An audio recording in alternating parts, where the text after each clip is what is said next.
What do you have to say? deserve this! What do you deserve? I deserve this. You deserve all of it. Everything. You deserve this. She belongs.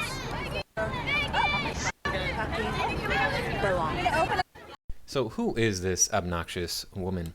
You might recognize her as Megan Rapinoe, women's soccer star Megan Rapinoe. If you watch my channel, you'll know that I did a video about her not that long ago. Hello, and welcome to my channel. I am the Anti-Woke Warrior. If you're a regular viewer of mine and you're wondering why I changed the name of my channel, well, the ordeal was not searchable on YouTube. So I changed it to something that can be easily found. And now if you type in Anti-Woke Warrior, it pops right up. Please like, comment, share, subscribe. Watch the video to the very end. That helps the algorithm. And make sure that you're still subscribed. So why are we talking about Megan Rapinoe again? What is her deal? You know, is it because she's so obnoxious? Well, that was a pretty obnoxious thing to say. But in the greater context of that clip, she was drinking and partying, and so she might not have been serious. She might have been intoxicated. So, of course, most people are obnoxious when they're intoxicated.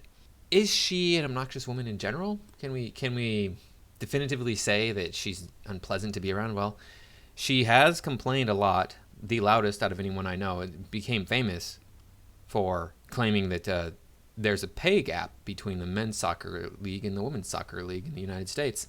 And I say that without hesitation because I can't name a single soccer player except her.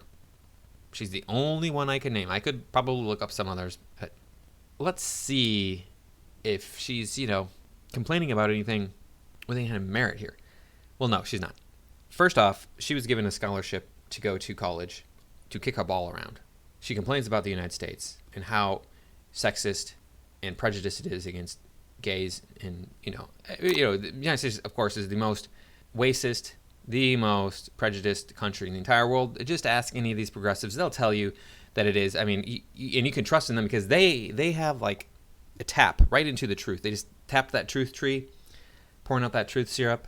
They don't know, of course, what they're talking about. And she is complaining that she's an oppressed woman, an oppressed minority.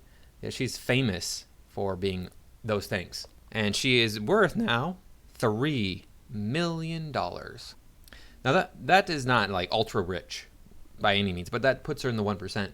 So she can be a homosexual woman in the United States who gets paid to kick a ball around and lie about the pay gap between the woman's version of what she does and the man's version of what she does.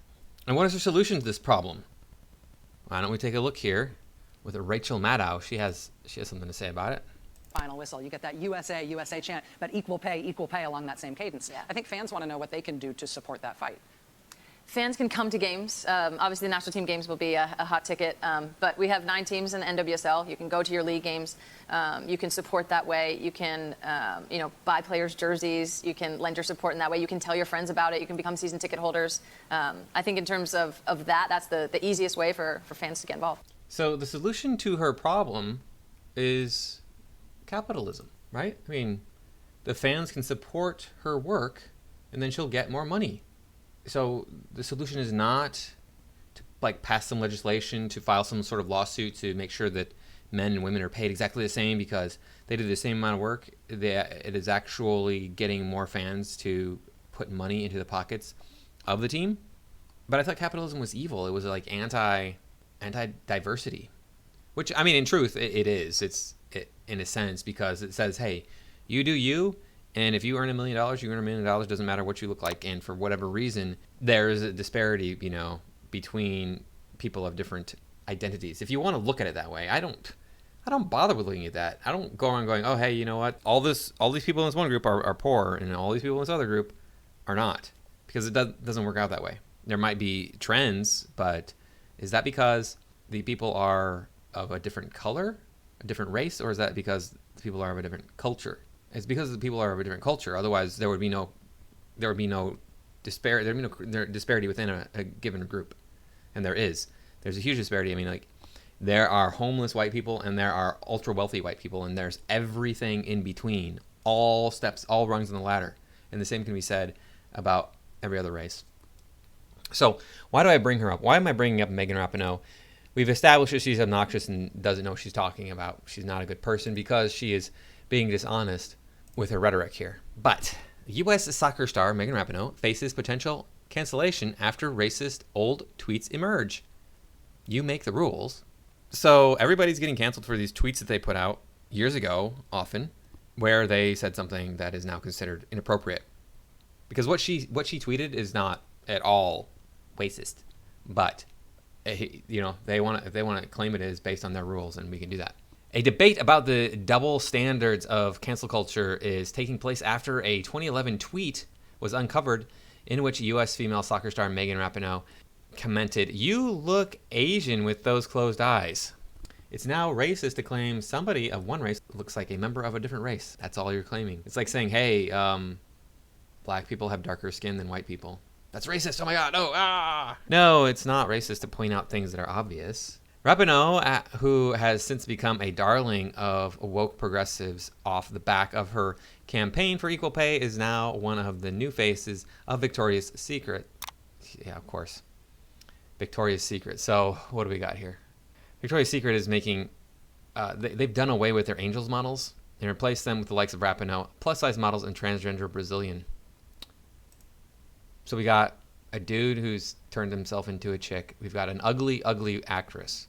What the heck is wrong with her? Her head is like 3 times bigger than it should be for her body. Maybe it's the angle of the camera, but she doesn't look all that great. I mean, her arms are kind of thick from what I can see. We got a fat chick, and then we got this, whatever this is supposed to be. Yeah.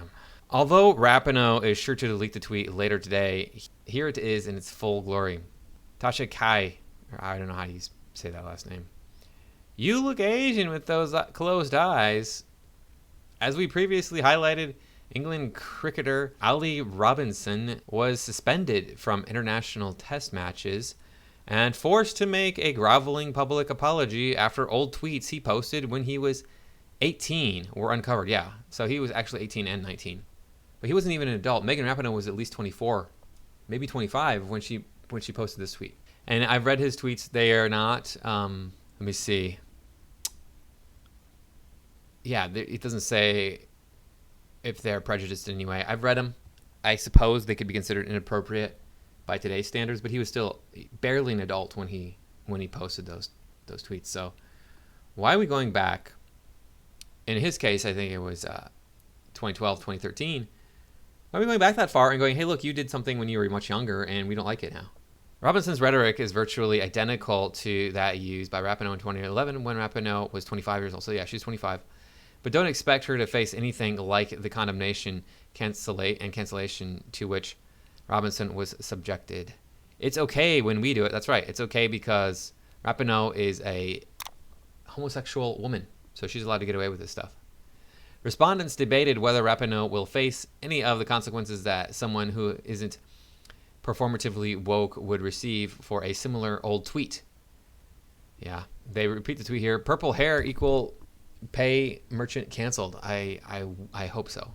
Megan Rapinoe is doing so well, not because of playing soccer, but mostly because of ad deals and things like that. And then her speaking out, getting these speaking engagements and such.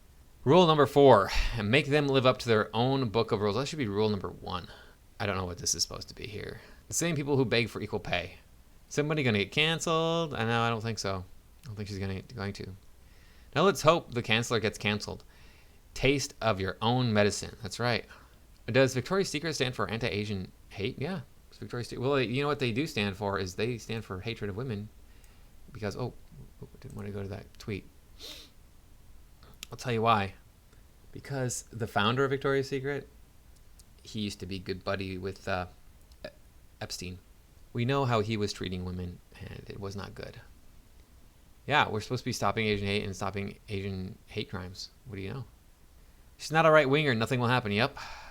All right. Yep, canceled. Sorry, you make the rules. That's what it should be. Another respondent reposted a salient tweet by Shant Mesrobian explaining why so many woke celebrities turn out to have been bigoted themselves in the past. Being bigoted used to be a successful way of bullying people. But now being woke is a successful way of bullying people. So in the space of a decade, they simply performed a 180. I don't know if that's true. Here is the tweet right here. The reason why so many extremely woke people turn out to have been bigoted in the past is because bigotry used to be the best way to bully and intimidate people. But now performative anti-bigotry is the best way to bully and intimidate people, and evolving tool set for sociopaths. Well, they're definitely sociopaths.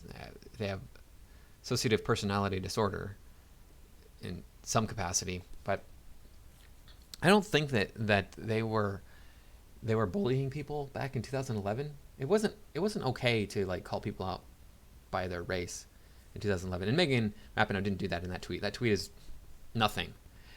I refer you to supposedly the most racist commercial ever in the history of commercials, which if you don't know, I'll describe it to you. I think it's a Japanese commercial, but we fade in on a young Asian woman, and then a black man stumbles in, and he's got some paint on him, and then she takes him and tosses him into the washing machine, the clothes washing machine, and he comes out pale, white-skinned Asian man. And people, of course, are saying, hey, look, how dare you say that black people are dirty? I'm assuming that's what the problem is. But the point is not that black people are dirty, but we all kind of know that if you get dirt on your skin, the more dirt you get on the skin, the darker your skin is going to look. So they're doing something clever with races here. They're not trying to insult black people with that commercial. But, I don't make the rules. If I made the rules, things would be a lot more open, and people would be insulted a lot more often, and then people would have to grow thicker skin. That's just how it is. I was bullied my entire life. I'm still getting bullied today. That's just the way that it goes for me. That's why my channel used to be called The Ordeal. But yeah, nothing's gonna happen to her. She's part of the elite class of people who cannot be targeted because, well, one, she's gay, and the other one is she's female, and then the other one is she says the right things normally, which is, oh, there's unequal pay. Oh, we need to have more rights for all these different people who already have all the rights in the world, especially women who have every single right, whereas men have fewer rights than them. But anyway, I digress. Thank you for watching. Please like, comment, share, subscribe. I will see you in the next video.